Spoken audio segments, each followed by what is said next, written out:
Trey Yingst is going to join us from Tel Aviv for an update. Good morning, Trey. Yeah, hey, Dana, good morning. All of these Israeli strikes taking place in response to violence that is erupting in the Sweida province of southern Syria. There is a Druze population in southern Syria that is supported by the Israeli government.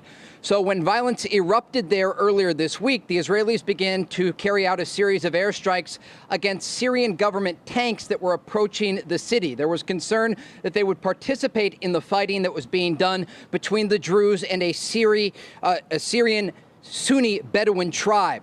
Now, as this was erupting, there were warnings and conversations taking place with Israeli officials using back channels to speak with the Syrian government, telling them not to enter the Sweida province because it could be a threat not only to Israel as these forces got closer to Israeli territory, but also to the Druze minority population there.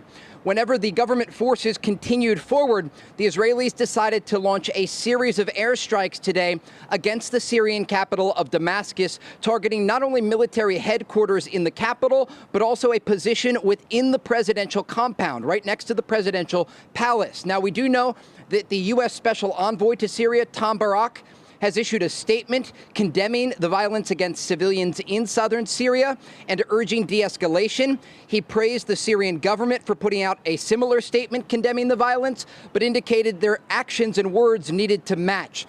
The key here is that the Israelis want the Syrian government to ensure that the situation de-escalates and that the Druze population is protected. At this point, based on the videos that have circulated online over the past 48 hours, the Druze population is not being protected, and that is the reason that you saw these Israeli strikes earlier today. But again, the latest information that we have, the Israeli Air Force has conducted a series of airstrikes against positions in the Syrian capital of Damascus, targeting government-linked positions there.